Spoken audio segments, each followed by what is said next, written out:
भक्तों, ओम नमः शिवाय। श्री शिवाय नमस्तुभ्यम। जय श्री महाकाल। जी हाँ भक्तों, क्या आपके भी जीवन में संतान की कमी है?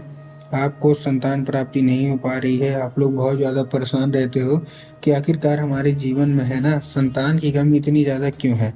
आपने बहुत ज़्यादा डॉक्टरों को दिखा लिया, बहुत ज़्यादा पैसे खर्च कर लिए, हर एक चीज़ कर लिया, लेकिन फिर भी संतान की जो कमी है ना, वो बरकरार है। आपको बिल्कुल भी समझ में नहीं आता कि आखिर ऐसा क्या हो गया है जिसके कारण हमारे जीवन में जो संतान की कमी है ना, वो बरकरार है। तो आपको भी परेशान होने की बिल्कुल भी आवश्यकता नहीं है।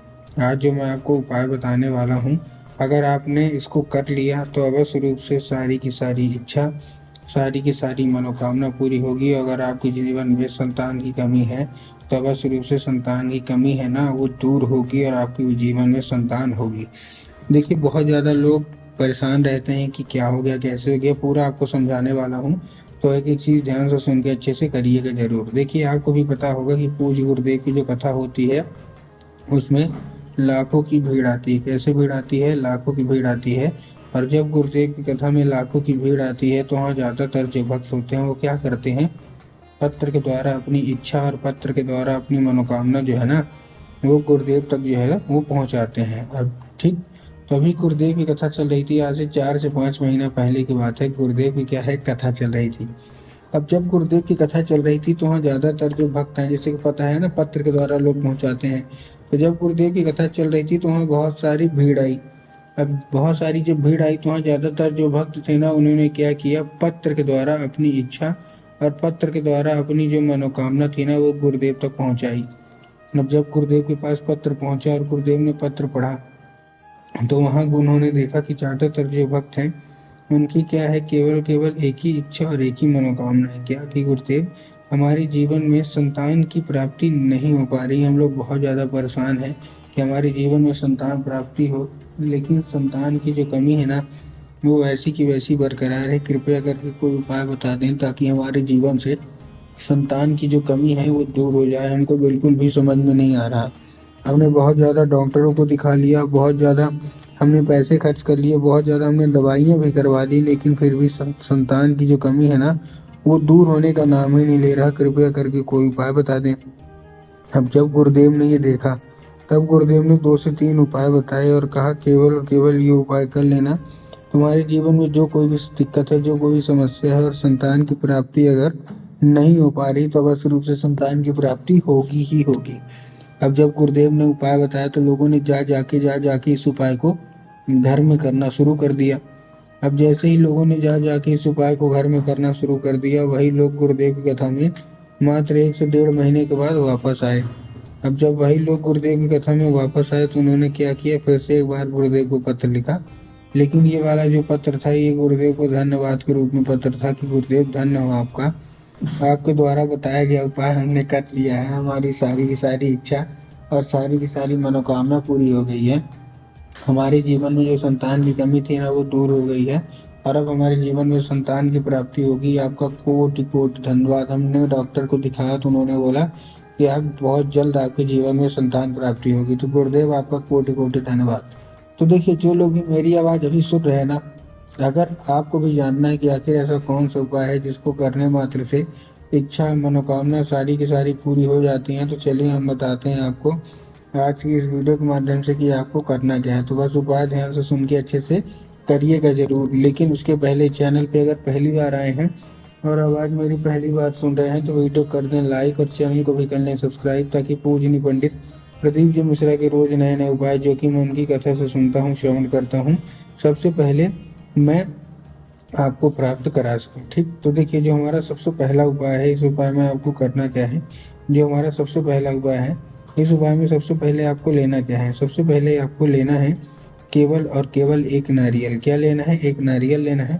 और जब आप नारियल लेंगे तब आपको ध्यान रखना कि आपको एक सफ़ेद कपड़ा भी लेना है। ठीक, तो नारियल ले लिया, नारियल के साथ साथ आपने एक सफ़ेद कपड़ा ले लिया। अब सफ़ेद कपड़े के साथ साथ आपको और क्या करना है, जैसे आपने नारियल लिया और सफ़ेद कपड़ा लिया, सफ़ेद कपड़े के साथ साथ आपको और क्या करना है, चुपचाप आपको, देखिए, सबसे पहले नारियल में बहुत सारे लोग कंफ्यूज होते हैं कि नारियल कौन सी लेनी है, क्या कच्ची नारियल लेनी है, क्या पकी नारियल लेनी है। बहुत सारे लोगों के मन में सवाल रहता है। तो मैं आपको बताना चाहूँगा कि आपको क्या लेना है, पकी नारियल लेना है। ठीक, पकी नारियल आपने ले लिया। पकी नारियल लेने के बाद आपको करना क्या है, एक सफ़ेद कपड़ा लेना है। जैसे पोटली वगैरह बांधते हैं वैसे ही आपको एक सफ़ेद कपड़ा ले लेना है। सफ़ेद कपड़ा आपने ले लिया। सफ़ेद कपड़ा लेने के बाद आपको क्या करना है, वो जो नारियल है उसमें थोड़ा सा आपको चंदन लगा देना है। ठीक, लगा दिया चंदन। चंदन लगाने के बाद आपको करना क्या है, जैसे आपने चंदन लगाया, चंदन लगाने के बाद आपको पोटली अच्छे से बांध के पहुंच जाना है कहाँ, सीधा सीधा शिव मंदिर। अब जैसे ही आप शिव मंदिर पहुंचेंगे, शिव मंदिर पहुंचने के बाद आपको करना क्या है, जैसे ही आप शिव मंदिर पहुंचेंगे, शिव मंदिर पहुंचने के बाद आपको क्या करना है, दक्षिण दिशा में खड़े होना है और उत्तर की ओर अपना चेहरा कर लेना है। अब देखिए दक्षिण और उत्तर में ना बहुत सारे लोग कंफ्यूज होते हैं कि दक्षिण क्या है, उत्तर क्या है, हमको थोड़ा साफ साफ बताओ। तब गुरुदेव ने साफ साफ बताया है कि आप जिस भी शिव मंदिर जा रहे हैं उस शिव मंदिर का जिधर साइड जलाधारी होगा आपको अपना चेहरा उधर साइड करके खड़े हो जाना है। ठीक, खड़े हो गए। खड़े होने के बाद आपको क्या करना है, एक नाम लेके, कौन सा, महादेव का बहुत ही सुंदर सा नाम है, श्रम्भेश्वर महादेव।